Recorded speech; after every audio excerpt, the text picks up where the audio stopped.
Il était une fois deux jeunes femmes, Émilie et Sophie, amies inséparables depuis leur plus tendre enfance.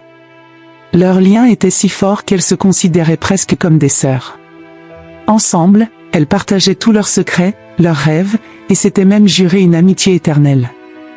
Mais ce que ni l'une ni l'autre ne savaient, c'est que leur destin était lié bien avant qu'elles ne se rencontrent. Paul, le petit ami d'Émilie, avait connu Sophie bien avant de la rencontrer, à l'époque où ils fréquentaient tous les deux le même jardin d'enfants. Sophie et Paul étaient devenus très proches, partageant des moments d'innocence et de bonheur. Cependant, leurs chemins se séparèrent brutalement lorsque les parents de Sophie décidèrent de la changer d'établissement scolaire. Paul fut dévasté par la perte de son amie d'enfance et nourrissait en secret un amour profond pour elle, bien qu'il ne l'ait jamais revue après l'âge de 10 ans. Les années passèrent, et Paul, toujours marqué par cette perte, tenta de tourner la page en poursuivant ses études à l'université. C'est là qu'il rencontra Émilie, une jeune femme pleine de vie et de charme. Ils commencèrent à se fréquenter, et bien que Paul ait apprécié la compagnie d'Émilie, une partie de lui ne pouvait oublier Sophie. Le destin joua un tour cruel lorsque Paul croisa Sophie lors d'un événement organisé par leurs amis communs. Le choc de la revoir après tant d'années raviva en lui des sentiments qu'il croyait enfouis. Malgré son engagement envers Émilie, Paul ne put s'empêcher de retomber amoureux de Sophie, reconnaissant en elle l'amour perdu de son enfance. Émilie, qui était follement amoureuse de Paul, découvrit un jour avec horreur que ce dernier nourrissait des sentiments pour Sophie. Son monde s'écroula en un instant. Dévastée par cette trahison, elle ressentit une douleur profonde et une rage incontrôlable. Plutôt que de confronter Paul, Émilie se tourna vers Sophie, sa plus chère amie. Elle l'accusa de l'avoir trahi, de lui avoir volé l'amour de sa vie. Sophie, surprise et désemparée, tenta de se défendre, affirmant qu'elle n'avait jamais voulu causer de tort à Émilie. Mais aveuglée par la douleur, Émilie refusa d'écouter. En proie à une haine grandissante, Émilie décida de se venger. Elle commença à répandre des rumeurs malveillantes sur Sophie, cherchant à ternir sa réputation et à l'isoler de leur cercle d'amis. Les mensonges d'Émilie se propagèrent rapidement, plongeant Sophie dans une profonde dépression. Les rêves d'amitié éternelle s'étaient transformés en un cauchemar. Paul, pris entre ses sentiments pour Sophie et sa loyauté envers Émilie, se retrouva déchiré. Il comprit que ses choix avaient causé une immense souffrance aux deux femmes qu'il aimait. Rongé par la culpabilité, il tenta de réparer les dégâts, mais il était peut-être déjà trop tard pour sauver ce qui avait été détruit. Sophie, accablée par la douleur de la trahison et le poids des rumeurs qui circulaient autour d'elle, prit une décision radicale pour retrouver un peu de paix intérieure. Elle abandonna ses études et décida de quitter le monde qu'elle connaissait pour entrer dans un couvent. Le silence et la sérénité de la vie monastique lui semblaient être la seule échappatoire à la tourmente émotionnelle qu'elle traversait. Elle espérait y trouver un nouveau but, loin des conflits du passé. Au couvent, Sophie s'immergea dans la prière et la méditation, cherchant un apaisement pour son âme tourmentée. Chaque jour, elle s'efforçait de laisser derrière elle les souvenirs de son amitié brisée avec Émilie et de son amour naissant pour Paul. Pourtant, malgré tous ses efforts, une partie de son cœur restait attachée à ce qu'elle avait perdu. Pendant ce temps, Paul se sentait de plus en plus perdu. La culpabilité le rongeait, et il réalisait que ses sentiments pour Sophie allaient bien au-delà d'une simple nostalgie de l'enfance. Il l'aimait profondément, et son départ l'avait laissé avec un vide immense dans le cœur. Il savait qu'il ne pourrait jamais être vraiment heureux sans elle, mais il ignorait comment réparer les dégâts qu'il avait causés. Jour après jour, Paul cherchait à entrer en contact avec Sophie, mais elle était désormais inatteignable. Le couvent, avec ses hauts murs et ses règles strictes, protégeait Sophie du monde extérieur. Chaque lettre qu'il écrivait restait sans réponse, et chaque tentative de la voir échouait. Il se rendit compte avec une douleur grandissante qu'il avait peut-être perdu la personne la plus chère à son cœur pour toujours. La vie au couvent apporta à Sophie une certaine paix, mais son cœur ne parvenait pas à oublier Paul. Elle se demandait souvent si elle avait fait le bon choix en se retirant du monde. Loin de tout, elle commença à réfléchir sur le sens de son existence et sur ce que l'avenir lui réservait. Malgré sa quête de spiritualité, une part d'elle-même aspirait encore à l'amour et à la vie qu'elle avait laissée derrière. Paul, de son côté, décida qu'il ne pouvait pas rester inactif. Bien qu'il respectât la décision de Sophie de rejoindre le couvent, il sentait qu'il devait au moins essayer de la retrouver, de lui parler, de lui expliquer ses sentiments. Un jour, il prit la route, espérant pouvoir entrer en contact avec elle, même si cela signifiait attendre des heures à l'extérieur du couvent, dans l'espoir d'apercevoir son visage ou d'entendre sa voix une dernière fois. Les semaines passèrent, et Paul arriva enfin devant les portes imposantes du couvent. Le cœur battant, il demanda à voir Sophie. Les sœurs, compatissantes mais fermes, lui expliquèrent que Sophie avait choisi de se couper du monde extérieur pour un temps, afin de se consacrer pleinement à sa nouvelle vie. Déçu, mais résolu, Paul demanda à laisser une lettre pour elle, dans l'espoir qu'elle la lirait un jour. Dans cette lettre, il mit tout son cœur, confessant ses erreurs, ses sentiments, et son profond regret de l'avoir perdue. Il lui demanda pardon, lui assurant qu'il l'aimerait toujours, quoi qu'elle décide. Il laissa la lettre entre les mains des sœurs et s'éloigna, le cœur lourd mais un peu plus léger d'avoir exprimé ce qu'il ressentait. Sophie reçut la lettre quelques jours plus tard. Elle hésita longtemps avant de l'ouvrir, consciente que ce qu'elle y lirait pourrait bouleverser le fragile équilibre qu'elle avait commencé à construire. Mais finalement, elle se résolut à l'ouvrir. Les mots de Paul la touchèrent profondément, réveillant des sentiments qu'elle avait tenté de réprimer. Pour la première fois depuis longtemps, elle se demanda si son avenir était réellement au couvent, ou s'il lui restait encore quelque chose à vivre, en dehors de ces murs. La lettre de Paul marqua un tournant pour Sophie. Elle commença à réfléchir à sa place dans le monde, et si la paix qu'elle recherchait pouvait être trouvée ailleurs, peut-être même avec Paul. Mais cette décision n'était pas à prendre à la légère, et Sophie savait qu'elle devait d'abord trouver la paix en elle-même avant de pouvoir envisager un avenir différent. 2 années s'étaient écoulées depuis que Sophie avait quitté sa vie d'avant pour se réfugier dans le silence du couvent. De son côté, Émilie, consumée par la haine qu'elle nourrissait envers Sophie, avait coupé tous les ponts avec elle. Malgré le temps qui passait, cette rancœur continuait de l'envelopper, la poussant à éviter tout souvenir de leur amitié perdue. Paul, quant à lui, était resté aux côtés d'Émilie, non par amour, mais par nécessité. Il avait tenté de se convaincre que rester avec elle était la bonne chose à faire, surtout après tout ce qui s'était passé. Pourtant, son cœur appartenait toujours à Sophie, et il se sentait de plus en plus seul, même en étant avec Émilie. Leur relation était devenue une prison silencieuse, où ni l'un ni l'autre ne trouvait véritablement satisfaction. La vie continuait sans éclat pour Paul. Chaque jour, il pensait à Sophie, se demandant si elle trouvait la paix qu'elle cherchait au couvent.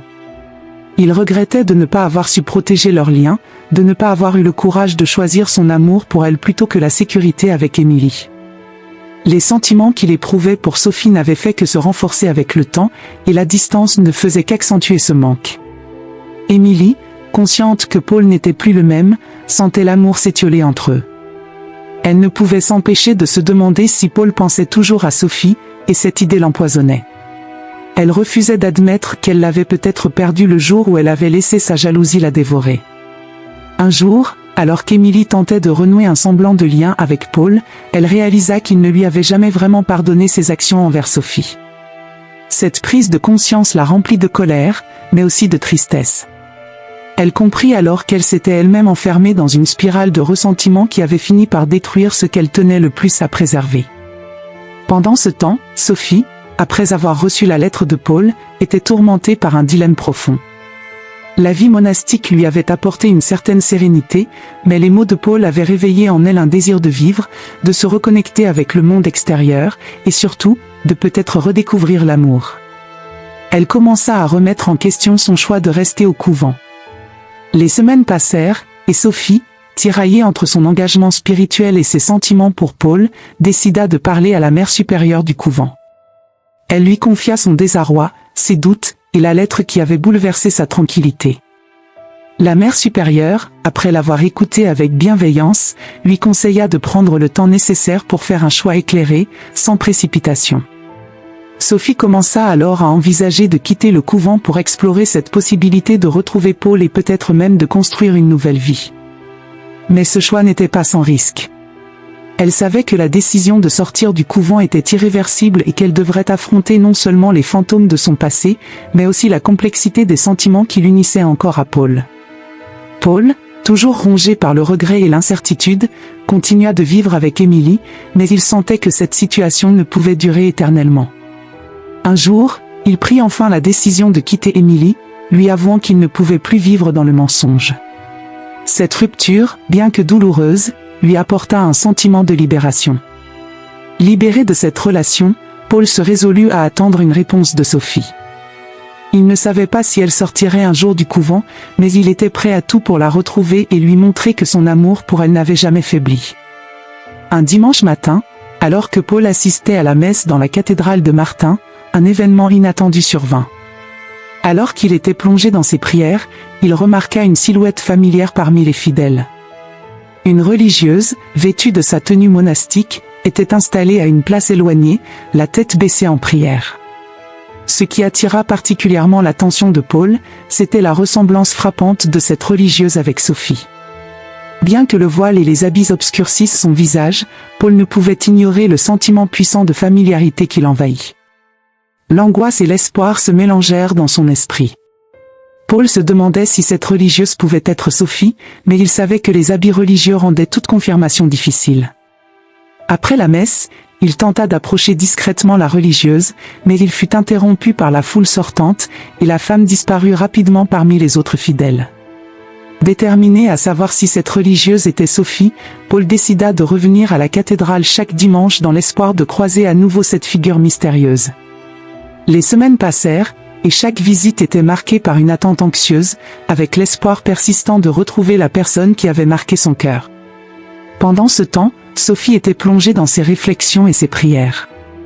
La décision de quitter le couvent restait en suspens, et elle cherchait des signes de direction dans sa vie spirituelle. L'ombre de Paul, évoquée dans la lettre et dans ses souvenirs, continuait de hanter ses pensées, bien qu'elle essayait de se concentrer sur son cheminement spirituel. Un dimanche, après plusieurs semaines d'attente, Paul retrouva la religieuse à la messe. Cette fois-ci, il réussit à la suivre jusqu'à la sortie de l'église. En prenant son courage à deux mains, il se dirigea vers elle et lui parla avec respect et appréhension. « Excusez-moi, sœur, mais pourriez-vous me dire où vous vous êtes consacrée ? Je suis un ami de Sophie, je crois que vous lui ressemblez beaucoup. » La religieuse leva les yeux, et un moment de silence s'installa avant qu'elle ne réponde. Avec une voix calme et empreinte d'émotion, elle dit « Je ne suis pas Sophie, mais je comprends pourquoi vous l'avez confondue avec moi. Sophie est une amie très chère à moi. Elle est actuellement dans un couvent près de la ville. Peut-être pourriez-vous la trouver là-bas. » Paul sentit son cœur s'emballer à cette révélation. Il remercia la religieuse et se dirigea immédiatement vers le couvent mentionné, espérant pouvoir enfin retrouver Sophie et avoir une chance de réparer le passé. Arrivé au couvent, Paul rencontra la mère supérieure, qu'il avait déjà rencontrée par le passé. Il exprima son désir sincère de parler à Sophie. La mère supérieure, bien qu'initialement réservée, accepta de lui permettre de rencontrer Sophie, voyant la détermination et l'honnêteté dans ses yeux. Sophie, en apprenant la visite de Paul, fut bouleversée. Leur rencontre fut empreinte d'émotions contradictoires. Ils se retrouvèrent face à face dans un jardin paisible du couvent, où Paul, avec une sincérité profonde, exprima ses regrets et ses sentiments persistants. « Sophie, je suis désolé pour tout le mal que j'ai pu te faire. J'ai réfléchi longuement et je sais maintenant que je t'aime toujours. Je suis venu te dire que je suis prêt à tout pour réparer nos erreurs, si tu me le permets. » Sophie, bien que touchée par ces paroles, était toujours tiraillée entre son engagement religieux et ses sentiments pour Paul. Elle lui expliqua les dilemmes qu'elle rencontrait et le chemin qu'elle devait suivre pour trouver la paix intérieure. Leur conversation fut longue et sincère, marquée par des moments de vérité profonde et d'espoir. Sophie, bien que troublée, commença à envisager la possibilité de renouer avec Paul, tout en restant fidèle à ses propres convictions. Paul, convaincu de la sincérité de ses sentiments, décida de lui laisser du temps pour réfléchir à son avenir.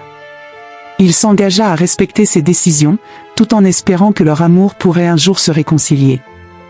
Ainsi, alors que Sophie continuait son chemin spirituel avec une nouvelle perspective, Paul retourna à la cathédrale chaque dimanche, en gardant espoir et en se préparant à ce que l'avenir lui réserve, dans l'attente de savoir si le destin leur offrirait une nouvelle chance. Après sa rencontre avec Paul, Sophie se sentit submergée par des émotions contradictoires. Le poids de ses choix passés et la perspective d'un avenir incertain la tourmentaient. Pour obtenir des conseils éclairés, elle décida de parler à Père Robert, un moine sage et respecté du couvent, connu pour sa compréhension profonde des dilemmes spirituels.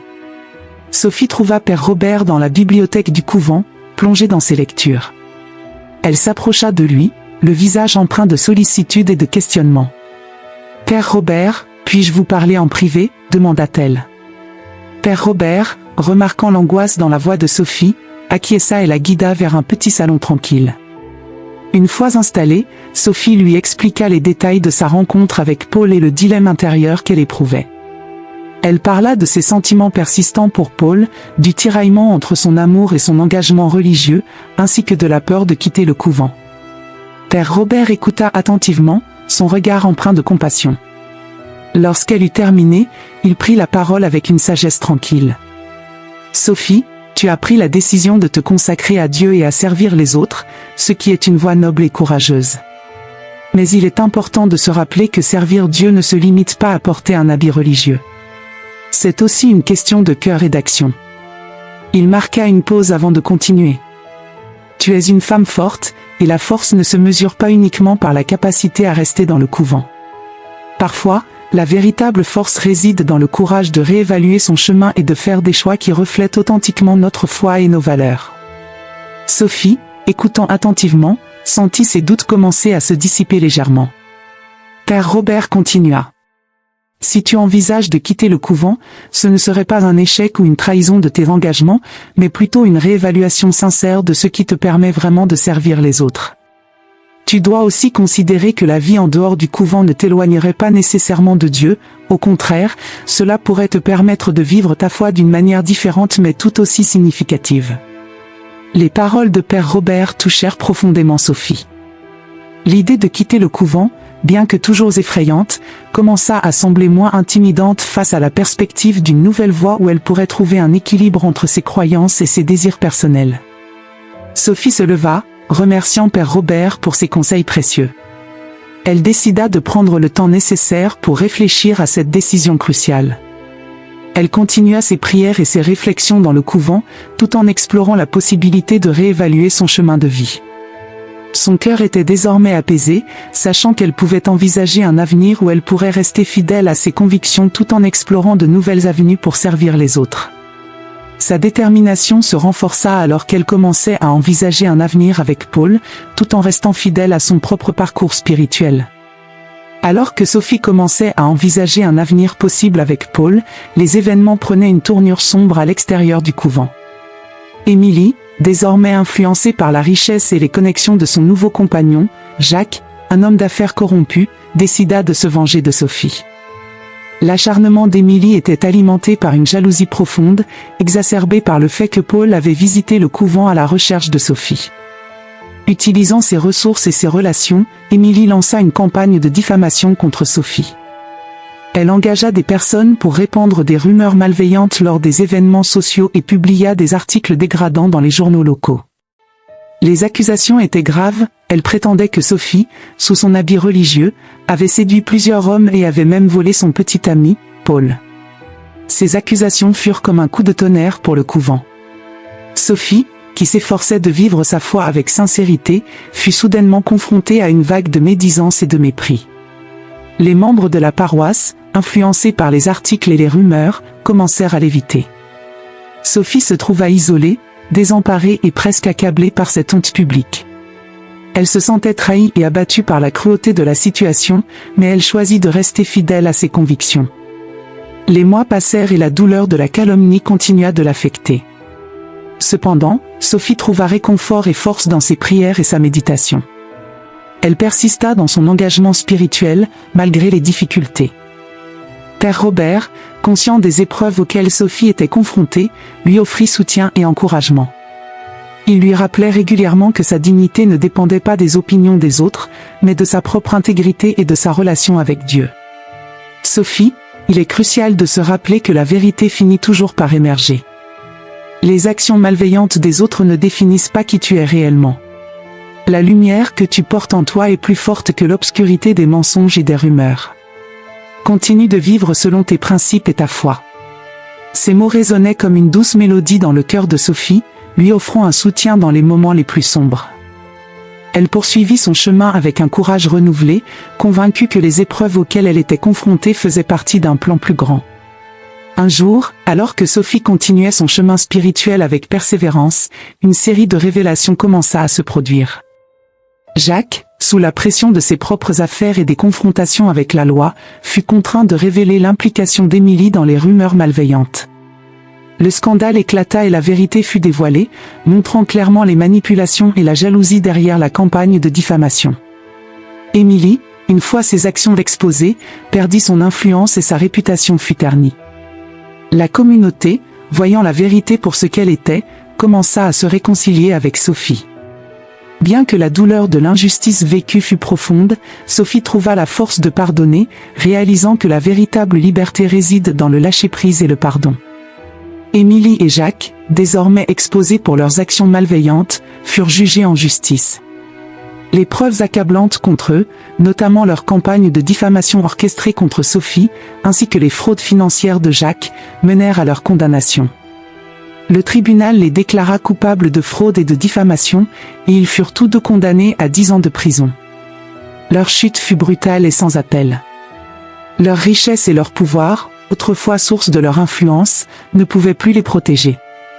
Pendant ce temps, Sophie, bien que marquée par l'épreuve qu'elle avait traversée, trouvait la paix en son cœur. La vérité, enfin révélée, avait rétabli son honneur. La communauté, prenant conscience des mensonges qu'elle avait crus, revint vers Sophie, cherchant à se réconcilier. Sophie, fidèle à ses principes, accueillit ses repentirs avec grâce, convaincue que le pardon était la clé de la guérison. Un jour, alors que Sophie était plongée dans ses prières, Paul arriva au couvent. Cela faisait longtemps qu'il n'avait pas rendu visite, mais il n'avait jamais cessé de penser à Sophie. Leur rencontre, cette fois-ci, était différente. Paul, ayant observé de loin la résilience et la dignité de Sophie face à l'adversité, comprit que ses sentiments pour elle étaient plus profonds que jamais. Il s'approcha d'elle avec un mélange d'admiration et de respect. Sophie, en le voyant, sentit son cœur battre plus fort, mais cette fois, elle était prête à écouter son cœur tout en restant fidèle à sa foi. Paul, avec une émotion palpable, prit la main de Sophie et la regarda droit dans les yeux. « Sophie, je t'ai toujours respectée et admirée pour la force de ta foi et la noblesse de ton âme. Mais aujourd'hui, je comprends que mon amour pour toi est bien plus qu'une simple admiration. Je te demande de m'accorder l'honneur de passer ma vie à tes côtés. Veux-tu m'épouser ?» Sophie, touchée par la sincérité de Paul, ferma les yeux un instant pour prier et chercher la guidance intérieure. Lorsqu'elle rouvrit les yeux, elle se sentait en paix. Elle savait que son amour pour Paul ne devait pas être en contradiction avec sa foi, mais plutôt une manière différente de servir et de partager cette foi.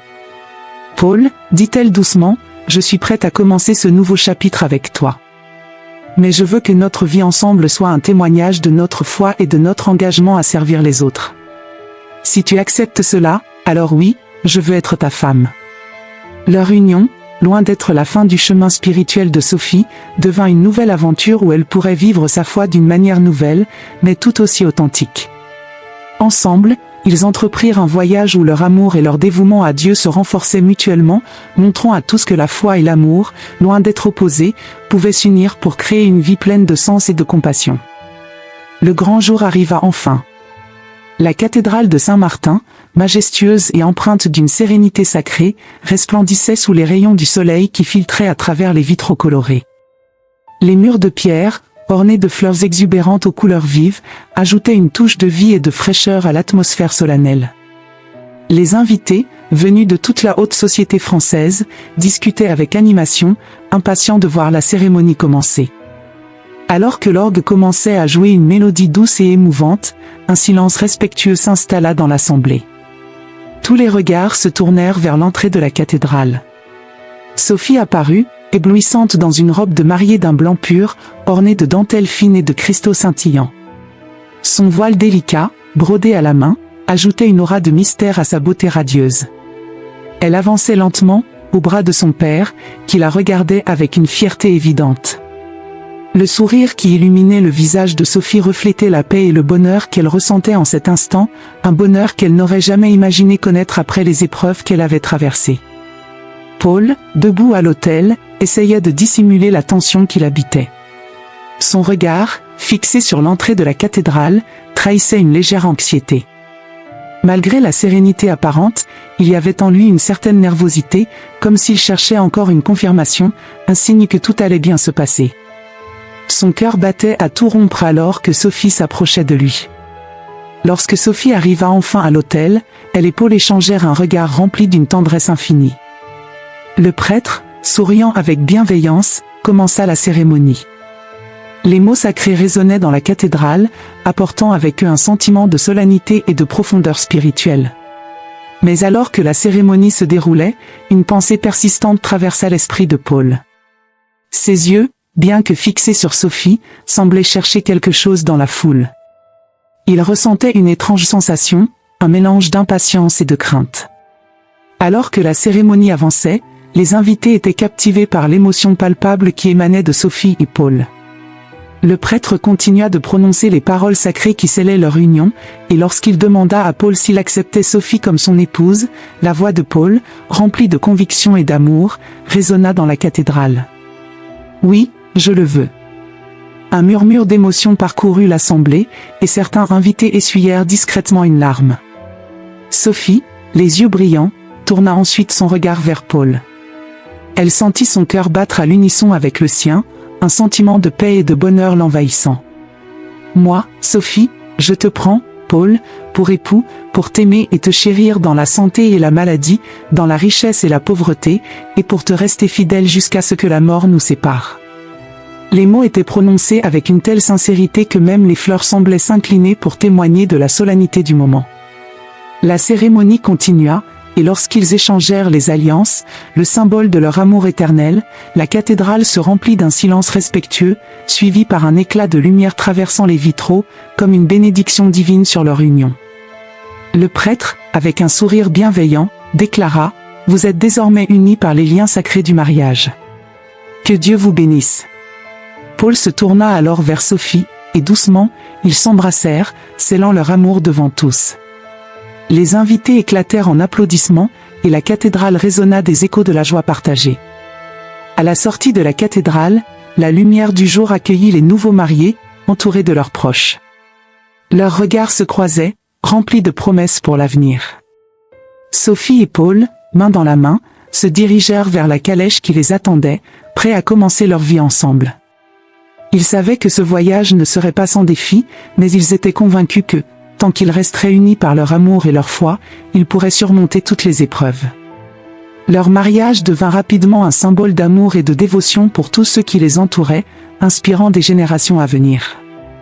Leur vie ensemble, marquée par la compassion, la foi et le service aux autres, devint un témoignage vivant de ce que l'amour véritable et la foi peuvent accomplir.